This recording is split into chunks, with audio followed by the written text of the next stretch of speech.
জঙ্গিবাদের গন্ধ পাওয়া যায়। ভাইয়েরা আমার, নবীজির বাণী, নবীজির চরিত্রের ব্যাপারে আল্লাহ তাআলা কসম খেয়ে সূরা কলমে বলেছেন, সুমহান চরিত্রের উপরে আপনি প্রতিষ্ঠিত। আল্লাহ তাআলা কসম খেয়ে বলেছেন, এই জিহাদ এইটা কোনো সন্ত্রাস নয়, এটা হলো দুনিয়াবাসীর জন্য, মানুষের জন্য, এমনকি মুসলমানদের জন্য এই জিহাদের বিধান, মুসলমানদের জন্যও রহমত, মুসলমানদের জন্যও রহমত জিহাদের বিধান, মুসলমানদের জন্যও রহমত। কিভাবে?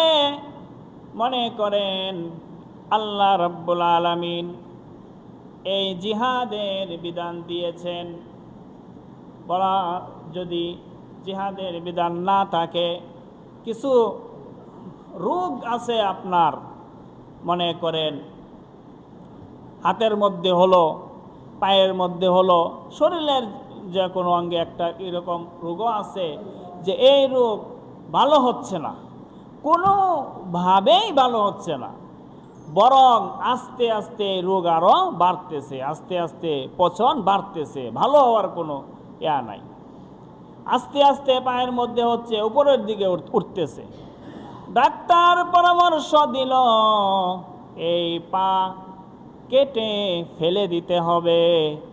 এই পা কেটে যদি ফেলে না দেন, এই পচন আস্তে আস্তে বক্ষ পর্যন্ত যাবে, আপনার মৃত্যু নিশ্চিত। আর যদি পা কেটে ফেলে দেন, তাহলে পচন আর সামনে অগ্রসর হবে না, আপনি পা ছাড়া সুস্থ আপনি থাকতে পারবেন। আর না হয় এই পচন আস্তে আস্তে সংক্রমিত হয়ে এরকম মৃত্যুর দিকে আপনি যাবেন। এই যে মনে করেন ডাক্তার বলে দিল এই পচন, এইটা ভালো হবে না, এই পা কেটে ফেলে দিতে হবে, তখন দুনিয়ার কোনো রোগীর আত্মীয় স্বজন ডাক্তারকে বলে না যে তো সন্ত্রাসী ডাক্তার,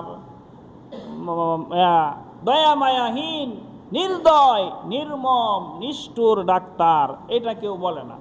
আরও বরং সবাই খুশি হইয়া সাইন করে যে আপনি এটা কেটে ফেলে দেন। এই রকম মুহতারাম হাজিরিন, দুনিয়ার মধ্যে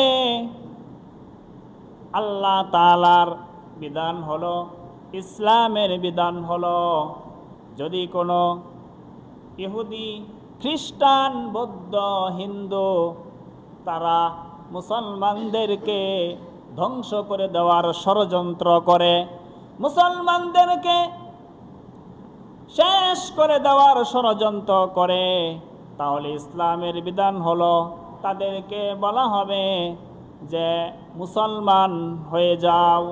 যদি বলে মুসলমান হব না, তাহলে বলা হবে আচ্ছা ঠিক আছে, মুসলমান যদি না হও, মুসলমানদের ধ্বংস করার ষড়যন্ত্র করতে পারবে না, মুসলমানদেরকে ধ্বংস করে দেওয়ার ষড়যন্ত্র করতে পারবে না।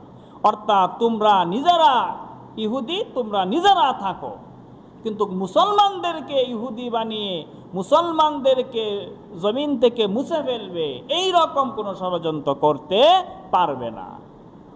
যদি বলে না আপনাদের এই শর্তও মানি না, আপনাদের বিরুদ্ধে আমাদের ষড়যন্ত্র চলবে, এটাও মানি না, তখন গিয়ে হয়েছে জিহাদের বিধান। তখন যদি জিহাদের বিধান না হয়, মুসলমানদেরকে যদি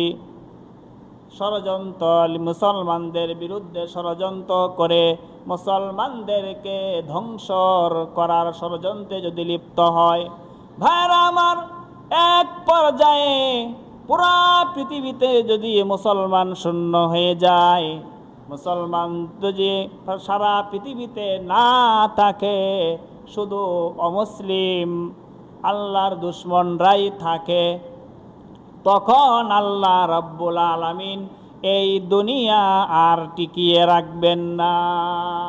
তখন তো ধ্বংস হয়ে যাবে, কিয়ামত সংগঠিত হয়ে যাবে। আর যদি এই যে বিধর্মী গোষ্ঠী তাদের ষড়যন্ত্র যদি স্থিমিত করা না যায়, বরং এই বিধর্মীদের চক্রান্তকালী বাড়তে আছে, তাহলে ইসলামের বিধান হলো এই অপারেশন করে এই ইসলামের দুশমনদেরকে কেটে ফেলে দাও। এইটাই জিহাদ।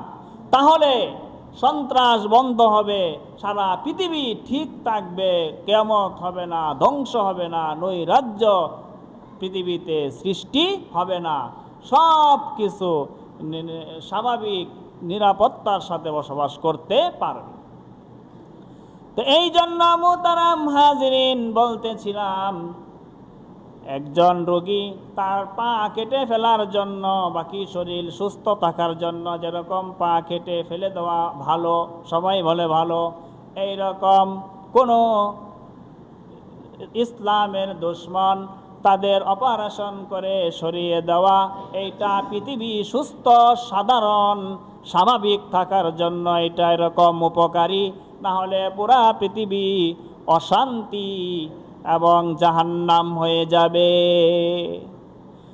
এই জন্য মুহতারাম হাজিরিন বলতেছিলাম, এই জিহাদের বিধান শুধু মুসলমানদের জন্য নয়, অমুসলমানদের জন্য এই বিধান রহমত। তখন দুনিয়াতে সবাই শান্তিতে বসবাস করতে পারবে।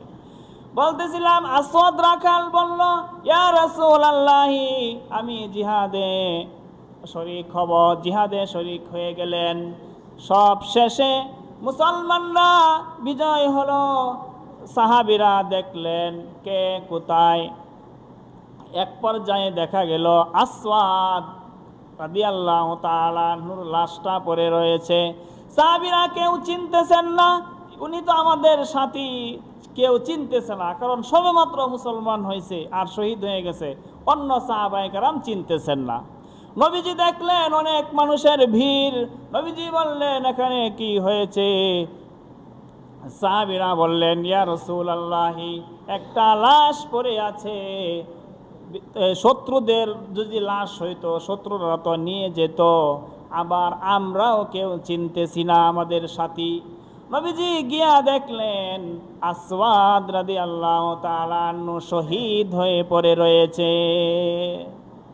নবীজি বললেন, সাহাবীরা, তোমরা তাকে চিনো না, সে সবেমাত্র মুসলমান হয়ে আল্লাহর রাস্তায় জিহাদে শরীক হয়ে শহীদ হয়ে গেছে।